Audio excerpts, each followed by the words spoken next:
Hi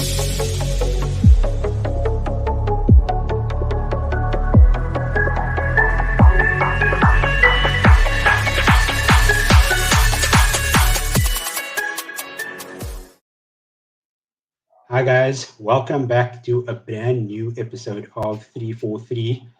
I'm AF, and as you can see, this is a bit of a brand new look compared to how things have been before. Shout out to our amazing designer Kudus for whipping it up.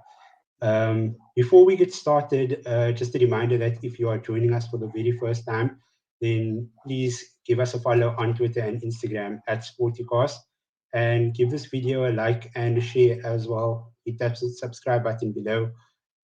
Yeah, you know it's going to help us in the long run.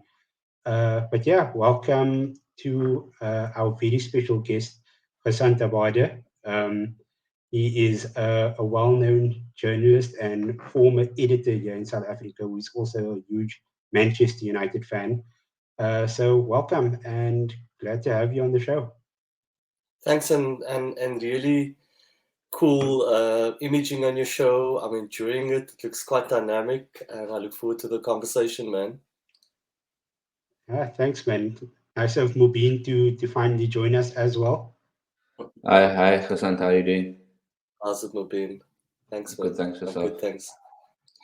Awesome, man. So, Gasant, I'm not sure if you've paid attention to how we do things on our show before, but whenever we have a first timer, then we have a bit of an icebreaker question to get the ball rolling. So my question for you is, if you can pick the brain of any footballer, past or present, who would it be and why? So, one of the footballers I admire at the moment, he was a Man United player. I think he had his best years at Chelsea though, and he's since moved on. It's Juan Mata. I think he has a phenomenal footballing brain and footballing IQ. And he has a knack of, he epitomizes that Spanish kind of style of play that you're a fan of. I can see from your jacket. But yeah, I think he strikes me as the kind of player that finds more joy picking out players with assists than scoring goals. And growing up, that was the kind of football that I aspired to play, like pinging players from midfield into positions to create chances. And that's what I still try and do when I hang out with my mates and we play fives or we play 11v11. The guy is just one step ahead of everybody else. So, yeah, I would love to pick his brain, but also beyond the football field. He does amazing work with his One Goal Foundation. He's roped in other footballers to take the game far and beyond, and places where football can make a difference. And that's something I admire about the guy. I'm involved in development football myself, so I would love to have a coffee or lunch with him and just pick his brain on all matters footballing and beyond, Yeah, no, definitely. Like I always even before he joined Manchester United, I always admired the football IQ that he had. Like you said, he's always one step ahead of the next person. He's always one step ahead of the player attacking him. And yeah, he was just such a pleasure to watch when he was at the club. And I feel so bad that Manchester United couldn't have offered him more in terms of silverware, because he definitely deserved it all. Yeah. Look, it was the era we were going through transitions, and hopefully now things are on the up. Yeah, hopefully that brings us to our main point of discussion here, as we will try to deep dive into everything Manchester United in this episode and what the current state is. So, Gasant, I'll start off with you. How do you think Manchester United have come along in the past 4 months since Erik Ten Hag has taken charge of the team? Look, obviously, I think we had our hiccups at the beginning of the season, and maybe it's best to have it then and not, have a false sense of, okay, things are developing now and shaking up. We made them early in the season. The manager was able to see, okay, this isn't going to work. I need to fix this. I need to fix that. And I think those heavy losses, in a way, was the kick up the backside that we needed, I'm very impressed with the control we've had in games recently. I didn't see Saturday's game against Chelsea, admittedly. I watched some of the highlights. But the game against Spurs, in particular, I thought that was the first time in a long time, if not in the last 10 years, that I've seen a Manchester United side dominate its opponents, a very good opponent, and creating chance after chance after chance. I think there's been signs. We always get accused of being a counter-attacking team. So what? If we're getting 3 points, I don't really care. But there have been moments, and that moment, the first goal against against Arsenal at Old Trafford, when Anthony scored. It was a team goal that Arsenal would have been proud of. I think every player in the team touched the ball, and that's what they call Ten Hag ball.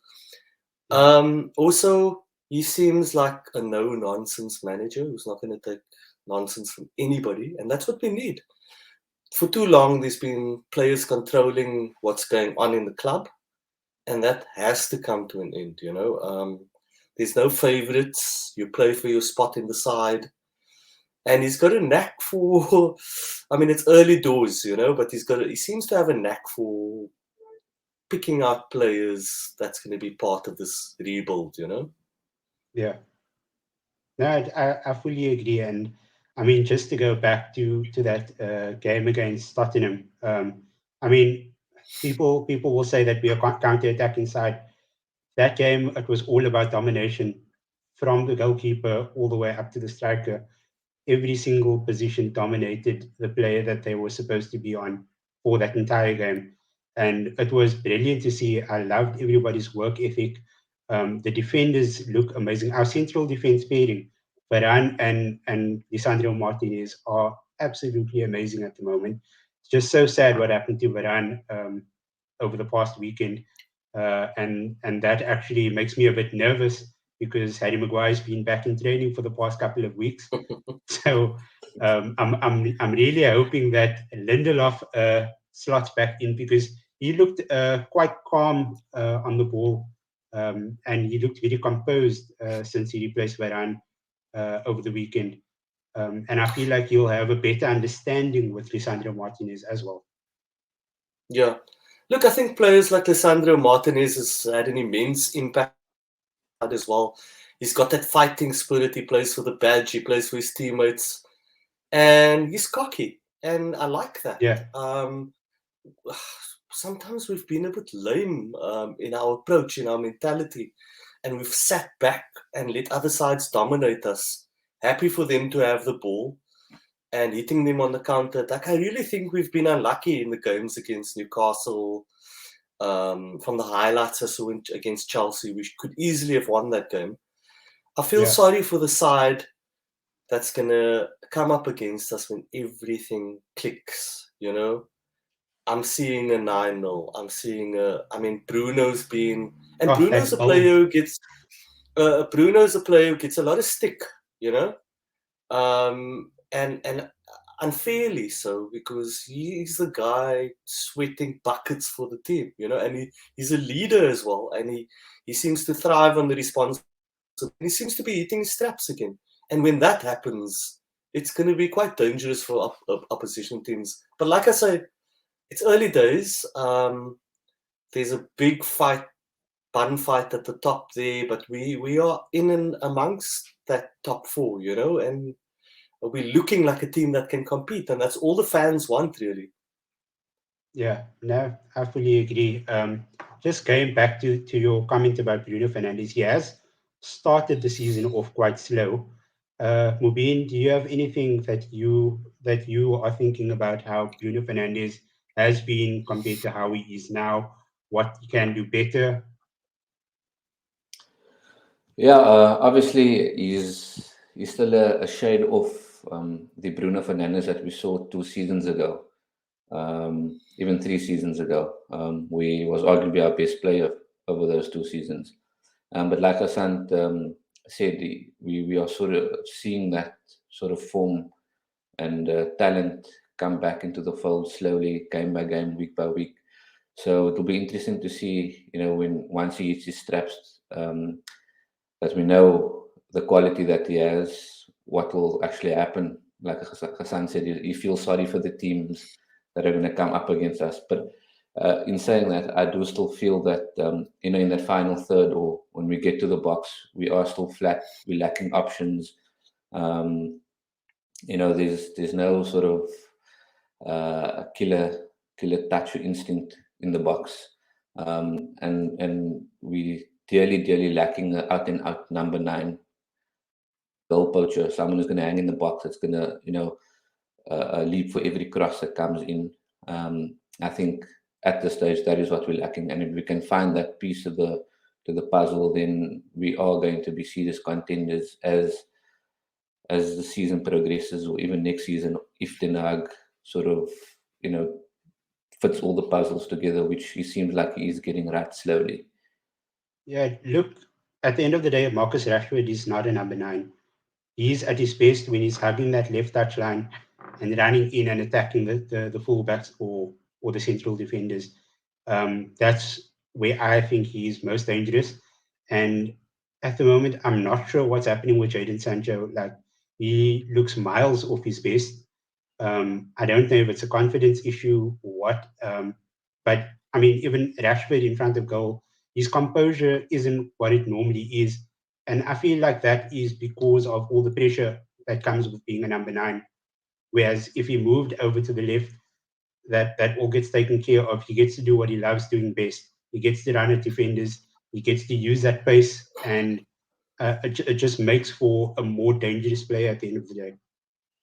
Yeah, and we were lucky enough to watch the game together on Sunday, or Saturday rather.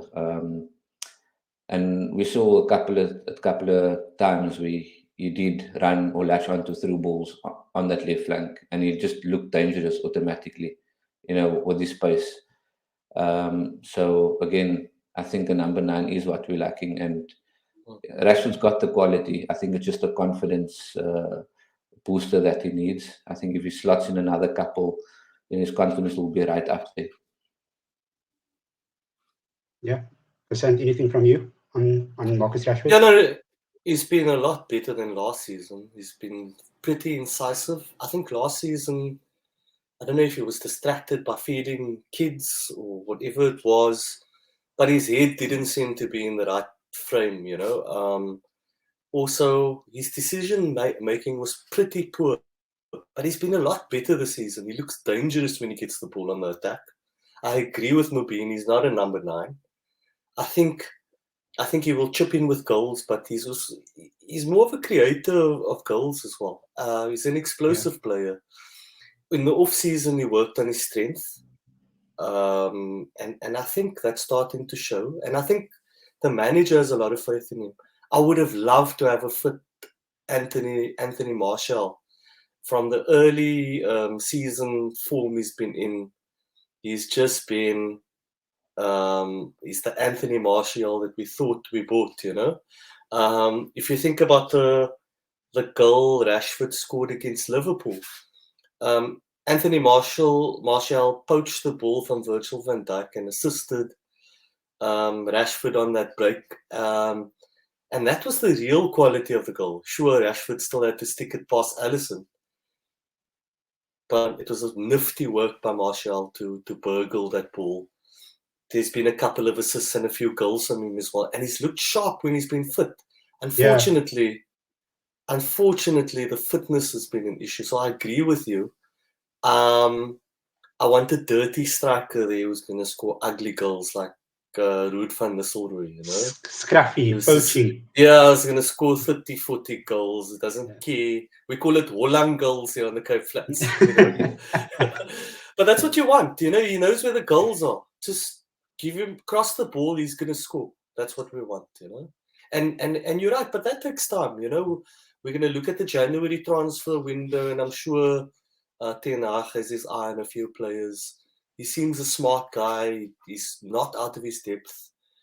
And I really hope that he's empowered. We heard the news today. I hope that it's true that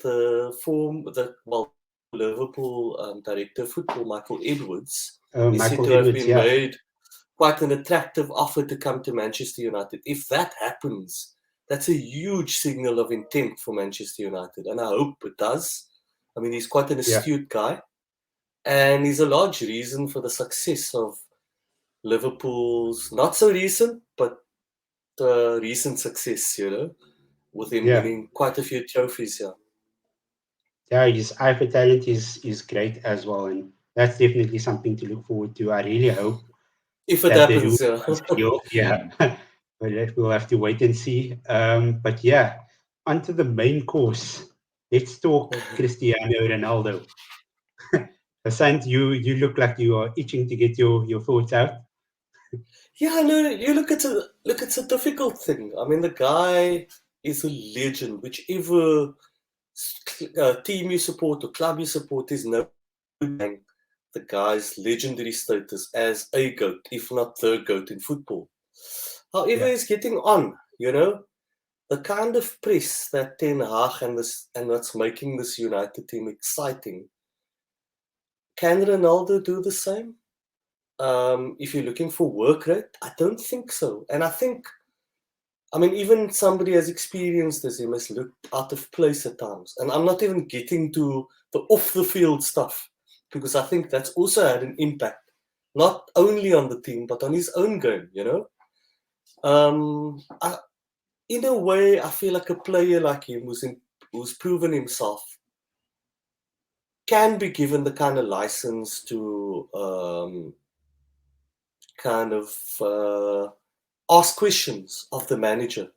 But I think in the way it's played out, we've seen it in friendlies. I remember the last friendly in Old Trafford, when there was an altercation during a water break, and then he famously left the stadium for home the first time. And then it happened again against Tottenham. And the manager's absolutely right. I mean, the manager will lose his dressing room if he allows that to happen. So the manager sent him off to train with the under-21s. And Ronaldo FC, they've gone absolutely berserk, But we must remember that no one's bigger than the club, not even Cristiano Ronaldo.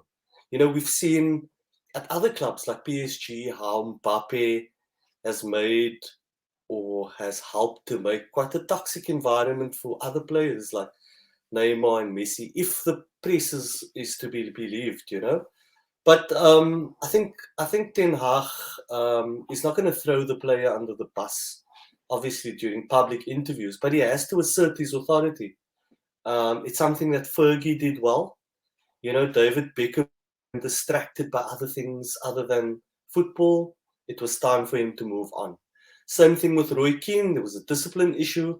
It was time for him to move on. So no one is greater than the club, and that's what Man United fans, if you're a true fan who's been with the club for many, many years, that's what you must remember. Ronaldo I think he's approaching 38. Or he's 30, he just recently turned 37. 38 next year, Yeah. I mean, it was only ever going to be a short-term solution. And we've shown in games that it isn't really something that, oh gosh, we're going to lose if Cristiano doesn't play, And with no disrespect to the player, I think what he's achieved over his career has been phenomenal. Nothing short of incredible, Yeah, no, I fully agree. Like, I mean, I'm going to take Zlatan Ibrahimovic as an example. I mean, he knew that he was getting to a point where he couldn't play every game.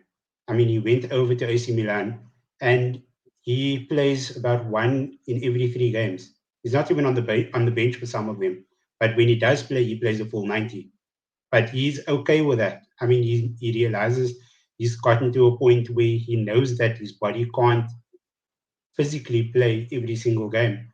And I mean, that's his way of helping the team. I mean, he helped them get into Champions League for what was that, the first time, and they won Serie A last season as well. I mean, so he knows that he's helping the team in his own way. And the sooner that Cristiano Ronaldo realizes that he's gotten to that point in his career, if he wants to stay at Manchester United, he's going to have to accept the fact that he's not going to play every single game, and that will be his way of helping the team. Yeah. Mubeen, Yeah, anything from your side? yeah. Just on that, I completely agree with you, If.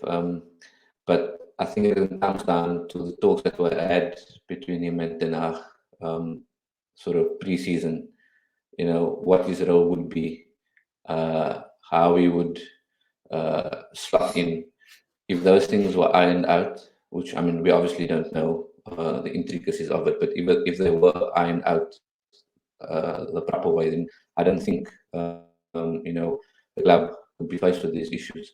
But also, I mean, we don't know Ronaldo personally, but we know the passion the guy has for the game, and he wants to win everything in the game. And in his mind, yes, let's call it 38. He's 38 years old, but I mean, which 38-year-old has the body that he has? In his mind, he's still fit enough. He's still good enough. He wants to play every game. He wants to play the full 90 minutes. And he wants to win maybe another Champions League. He wants to win maybe another Ballon d'Or. So I think ultimately the decision is on him whether he wants to stay at United post-January or not. Yeah. And I think if an offer does come in and he feels he wants to move on for greener pastures, then so be it. Because, like Gasant also said, no player is bigger than the club, especially a club like Manchester United, because in the environment that has been created now, you can see the guys are playing for the jersey. And that's something we haven't seen for the post-Fergie. We haven't seen that. There's a drive, there's a want, there's a hunger to win games, to get 3 points. And we haven't seen that as Manchester United supporters. We haven't seen that post-Fergie. So it is refreshing for us, 11 seasons on, to see what our team is doing very, very recently. Yeah, no, it's definitely an exciting time moving forward for us United fans. But we're going to end the United talk there. We have about 8 minutes until Gasant has to jump off. So Gasant, before you I go, only have to jump off because of load shedding. Eh? I can stay Yeah. around. I love talking about football. Just two things on what Mubeen said. I think you're absolutely right. Those things should have been ironed out before the season started. But remember, he wasn't here, and he didn't come to the preseason. You know, so and that also complicated things. You know, because he couldn't start because he never had a preseason. The other thing is, I do think that his agent shopped around, but nobody really wanted or could afford the wage bill, you know. And with him coming back to United, it's a romantic thing, but it's also sell shirts. We mustn't be naive about it, you know. How many how many Ronaldo 7 shirts do you see on the streets there and being sold? Exactly. I mean, the Glazers were probably smiling at that.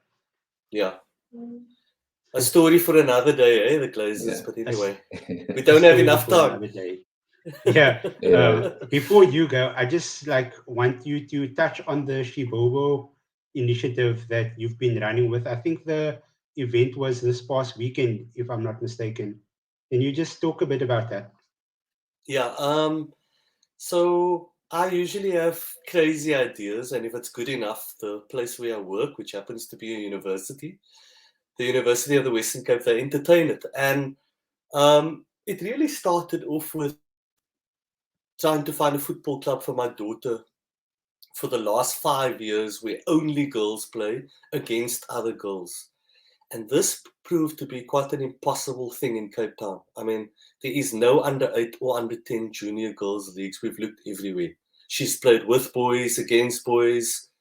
And then earlier this year, ironically, in the same suburb where Desiree, Ellis and I grew up, Salt River, And at the same football club we were both involved with, they started an under-12 team. And in over my 5 years of speaking to parents and coaches where girls football is played in very limited kind of capacities, it was the same frustration. The girls play the odd friendly, they play the odd tournament, but there's no league for them. Now, I don't know if you know, but more than half of the Banyana side that won the Women's AFCON recently were either former or current students of UWC. We also in the top women's league in South Africa, the Hollywood Bets League. We won varsity football last year, the women's team. We finished as runners up this year. There's something in the water when it comes to women's football at UWC. So the idea was, why don't we start it at grassroots, and create a league for young junior girls footballers and take them up from those playing fields to graduation, give them the best of both worlds, expose them to a university setting where they could someday possibly study, but also a place where they can play football and other sport of their choice at the highest level. So yeah, Saturday was about launching the idea of the league with a football festival. I bit off a bit more than I can chew because I'm exhausted at the moment. We had 12 community clubs there, from Camps Bay to Blik in Delft to Khayelitsha to Gugulet to Hanover Park, Heideveld. It was incredible. I mean, 280 girls from 12 clubs, 20 teams, 10 under 8, 10 under 10, playing football, 7v7, squads of 14, rolling subs. As a university, we were very cognizant of the fact that the clubs don't have the resources to accommodate additional teams. That's why we're going to host the league and the festival at the university's football grounds. We supplied the clubs with football kits for squads of 14, and we also fed them. Nando's Athlone was a sponsor. Coca-Cola, Pen Bev came through. It was a very hot day, kept the girls hydrated. It was just an awesome day all around.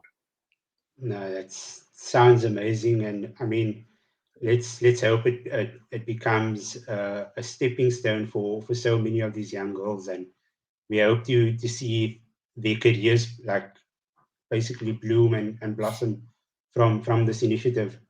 And yeah, thank you so much for actually taking the time out to actually start an initiative of that caliber.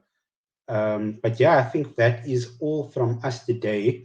Thanks so much, Gasant, for taking the time out to join us tonight, even though you are almost going to be on load shedding schedule in a couple of minutes. If it goes dark, then you know.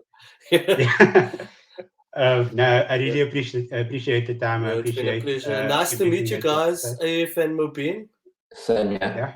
Same, If you ever want to hop back on, then you are always welcome. And I'm inviting you guys to come and watch a game with me and a couple of mates here at the Man Cave. It gets loud in here. We bring the snacks and we shout. We shout at the TV. It's called a cave. Sounds like a great time. Yeah. But Gasant, where can the people find you on social media?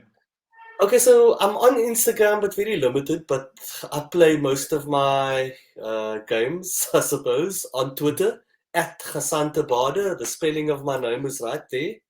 So yeah, just put it together with the @ symbol at the front, and I hope I don't offend too many people. But yeah, most of it is banter and a lot of fun, but also reflecting on social justice issues, and I do a lot of social commentary. I write a column for Cape Town, etc. And it's focusing on Cape Town issues, but also other issues that people are talking about, Yeah, that's good to know. That's actually where that's actually where I did the article of the Shibobo tournament. Okay. My wife works for Ivory Media, and I mentioned that you are a guest this evening, and she's like, cool. Remind him, you need to send me things so UWC. And I was like, cool, man. Great meeting you guys, and let's keep in touch. I'll definitely come back to the show. Definitely. Yeah, thanks, man. There's six Cheers, more of us. Mubeen. So I'm sure they'd be Yeah. wanting to pick your brain. Yeah, I want to go up against the Liverpool and Arsenal fans. That'll be a lot of fun. That They'll will be leave. spicy. They will leave the show crying. I promise you. That's my promise, eh? Cool, Yeah. man. Cheers, Thanks, man. thanks, Mubeen, as well for sharing. I'm A for 343. Peace.